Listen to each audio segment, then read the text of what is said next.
Welcome back to another episode of the Casey Campbell Podcast. Casey Campbell with you, of course. We are pleased to be joined by, well, at least one Ping. We'll get the other one on later. Of course, this is the younger one. We haven't done one of these, just you and me, but Zack Ping. Of course, we had you and your brother on a couple months ago. But Zack, how are you, bud? Obviously, the big announcement with that you both are actually going to go to Velocity Racing Development. Noah will be part of. Noah will be in with USF 2000 along with Danny Deselski, Sam Corey, and Nikita Johnson, and of course you're going to be in USF Juniors running for Dan. So it's of course the only from USF Juniors driver for next year. So as of right now, so how's it going, man? It's going good. You know, I'm excited for next year. There's obviously some hype around it, but you know, I'm just going to go in there and do what I know I can do and hopefully get that championship. So here's the other thing that I was complaining about. The last time I know you were more focused on trying to, you know, maybe go in the sports car route, but what made you decide to go the open wheel route? Yeah, so it was a very long discussion with my dad, our coach, and Dan at VRD with what we should do and where I want to be in my career and like what I want to get to.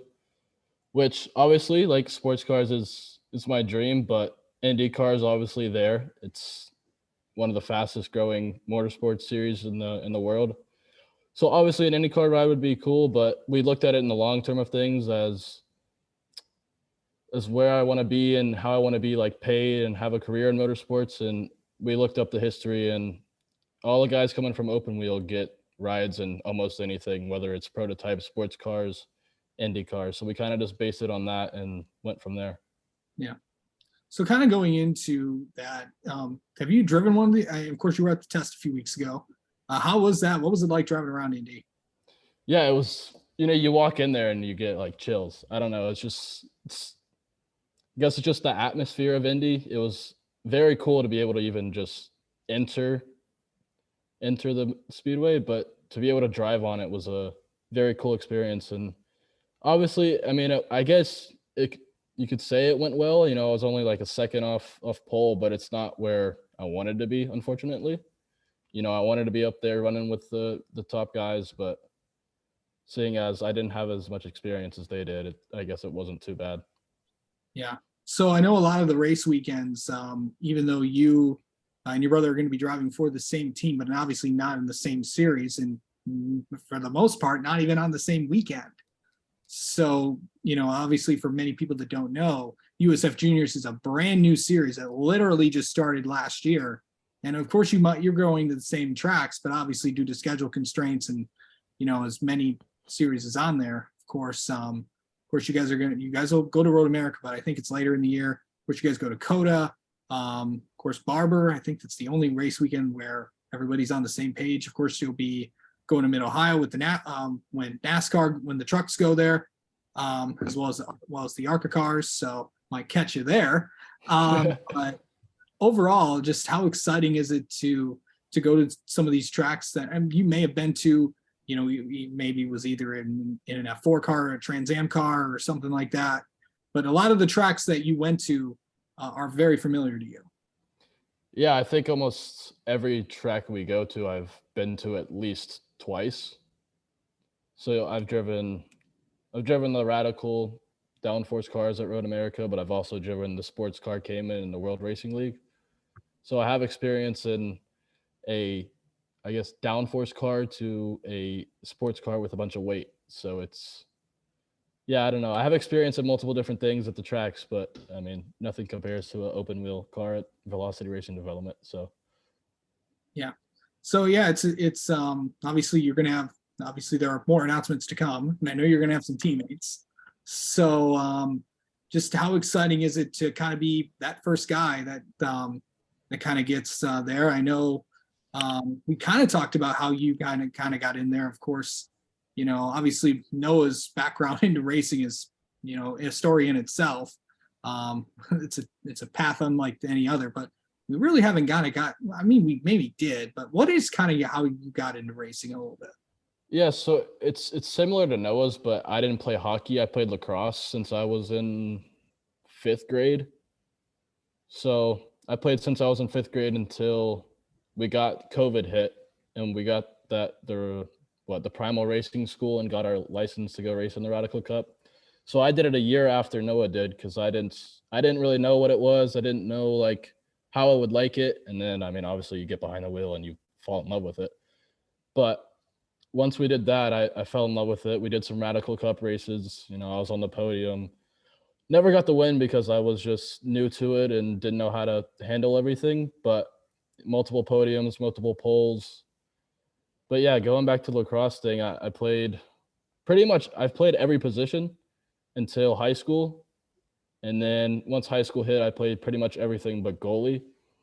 Yeah. So I was kind of just all over the place. And then once I found racing, I was like, this is what I want to do. This is what I want my career to be. And since then, it's been racing, racing, racing. Yeah. COVID changes a lot of things. I know it changed a lot of careers for a lot of people, sent them in completely different directions. So yeah. And then obviously the type of cars that you're driving, you got to get used to maybe that way. And who knows, we could both see you in the same series. What have you and Noah thought about competing against each other? And I mean, the D Orlandos did it just this year. What about you two?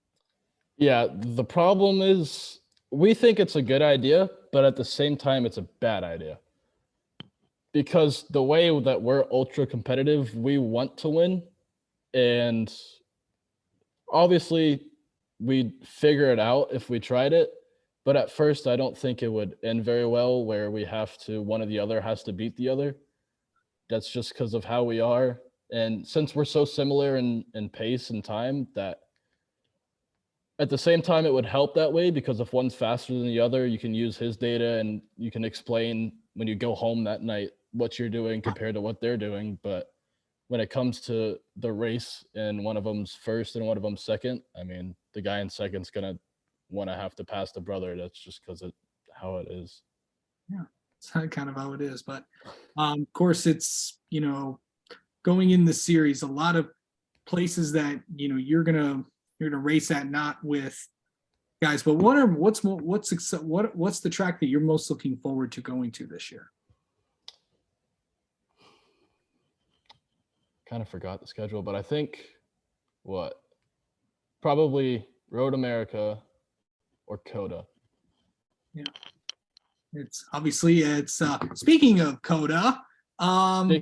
Speaking of Coda, where is your brother at this week? Racing in the United States F4 final races at Coda. He won the first race this morning, so hopefully closing that gap in the championship. But we'll see what pans out the next 2 races. Yep, and Noah will be coming on next week. You might see this kid on here. You never know. But yeah, it's to have it down. Here we go.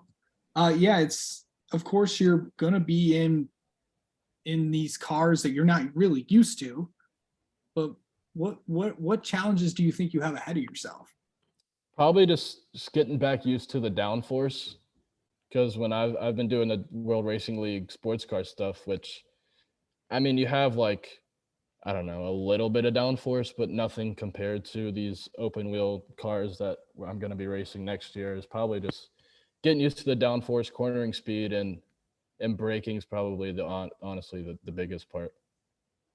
Okay, so Sebring, which is I believe the short course, Barber, VIR, Mid Ohio, Road America, Coda. There you go. Okay. Let's you've been to all those? I think so. Wait, you said Sebring, Barber, VIR, Mid Ohio, Road America, Coda. Okay. Yeah, so I've been to all of them. That's got to bring a lot of confidence in here because a lot of these guys, may have raced F4, may have come from completely different backgrounds or come from other places in the world to come race. But what's it like to have that sort of background, even though it's in a different type of car? Yeah, especially places like Sebring where, not everybody knows. I mean, everybody knows what Sebring is, but like once you get in the car, going over the bumps is it hurts your vision. So not everybody's used to that, especially over in Europe. I've heard the tracks over in Europe are like smooth, great condition, not very many bumps. But you come over here to the States and you got the street circuits, you got the bumps of Sebring, you've got elevation change and all that. It's to be able to have that here and test on it multiple times, like Sebring, it just brings more and more confidence because you get used to it. Yeah, for sure. All right. Well, Zack Ping, thanks so much for coming on and talking with us. Obviously, not in Coda this weekend, but we'll be definitely talking to you before the season. We're going to definitely have you both on again at some point later in the year. Sounds good.